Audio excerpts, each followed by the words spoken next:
हाँ जिग्नेश भाई आईफोन 6 ना हाँ 6 अरे 6 हाँ 6 यार 6 plus if you're going to be Guju Jignesh bhai I'll call you back if you're going to be Guju it's going to be very difficult trying to communicate ki iPhone 6 which is iPhone hai in Guju but I'm talking about the iPhone 6.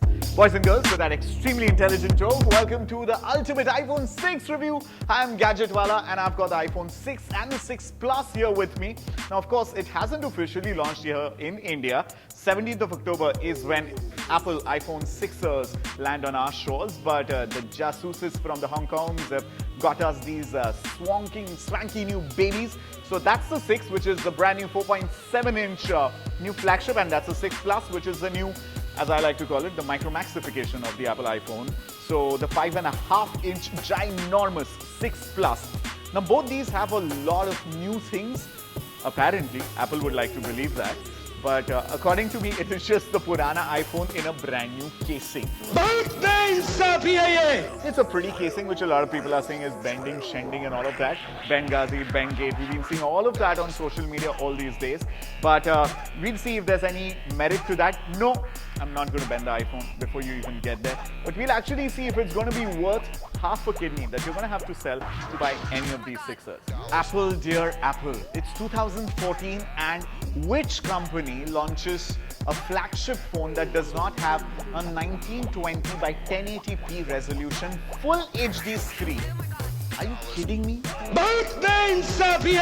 I mean, the dunya is going towards 2K and 4K displays and iPhone 6 is not even packing in a full HD screen. That's a big bummer. While the 6 Plus, of course, it's the bigger daddy and that packs in a full 1080p resolution. The display is a gorgeous Retina HD display, but you know, we Indians love our colors extremely saturated, and that's where I really think that the Samsung Galaxy S5 or the Note 3 Super AMOLED, a little saturated colors that really pleases and appeases to our eyes. So I think the LG G3, the Xperia Z3, the brand new Note 4, the Note 3 existing one and the S5 have way better displays purely because the colors pack in a lot more punch. If ergonomics is still something that you want to consider, then the iPhone 6 is a size that you will love to hold. It's gorgeous, it fits in beautifully, and there's a cute little tip. If you double tap the home key, then the whole screen comes down. It sort of truncates so that you can still use it with your thumb, and one hand usage is still possible. No big headlines when it comes to the processor. Of course, there's a brand new A8 chip, and that's a bump up from the first ever 64-bit A7 chip that iPhone had introduced with their 5S last year. Of course, there is a regular 25% better battery and 25% better CPU and graphics and all of that. So the 6 per se is just a marginal incremental difference compared to the 5S. I still prefer the chamfered edges of the 5S. I think that the curved edges, especially with this all aluminum back that Apple has packed into the 6, it makes for a very slippery, very nervous phone, because you're definitely going to be nervous holding this one. The 6 Plus, on the other hand, you definitely need either a Humvee, that is the Hummer, the H2, H3, you need either that to carry this phone around, or you need, I don't know, you need to be Shaquille O'Neal or someone their size to pack this into your denims, because if you're going to be wearing skinny jeans like pretty boys and girls like to wear these days, and you're going to be twerking around in those, out of question that the 6 Plus is going to be fitting your pocket. And we've seen tons of videos of Bengate and God knows what all people are doing. Just stop being such absolute retards. It's a humble request to mankind. Nobody buys a brand new $1,000 phone and tries to bend it only because aluminum is a soft metal and it gives. 6 Plus is a big bump up, a whole new philosophy for Apple. You're finally getting into the segment where the Sonys and the Samsungs and the LGs and basically all the other Korean and non-American brands have been competing in terms of big phone size. It also has a very good screen. It has a kick-ass camera, even though that's similar to what is there on the 5S. It's got optical image stabilization built in, and I think by far iPhones have the best cameras, period. The metering, the white balancing, the focus, the exposure, everything is bang on in every setting. And I think iPhone 6 and 6 Plus just build on top of that.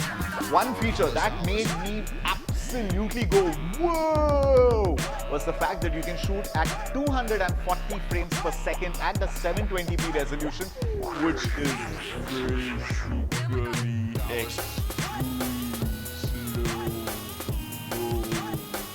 I really got pissed off when Apple said that the camera resolution is still 8 megapixel. When everyone's like jumping to the other side of 50 megapixels now. I'm not saying don't be that. I mean, it's adventurous with megapixel, but at least a bump up to 12 to 16 megapixel would have really helped, especially because of the awesome colors I want to crop in, and there's no digital zoom, so I really can't crop into an 8 megapixel image a lot more. If you're someone who pays heed to any review and common sense, I would say stay away from the iPhone 6 and the iPhone 6 Plus. It is a catch-up game for Apple, but one in which I don't think they've done enough. I still think that the Android cousins or the counterparts of Sony, Samsung, LG, Motorola even, and if you don't want to get into the 40-50 grand budget, then Micromax, Boss, Facebook, Twitter, and Instagram. That's right. On Twitter, I'm Ankit V. I'd love to hear from you what you thought about this review. Gadgetwala on Instagram and on Facebook. You can always reach out to me over there and let me know what you want to know about the iPhone 6 or 6 Plus. I really think it could have been they could have done a lot more with their phone, but it disappoints. It really disappoints. It's literally like Muhammad Ali comes full blow into the ring and then chooses not to fight the bout. It's that disappointing. It's a huge opportunity lost on Apple's part, I think. iOS 8 is promising, but the hardware does not live up to it. Well, that was the Gadgetwala review. Definitely gets a kick from my side in the backside of Cupertino. See you guys next time. Audio.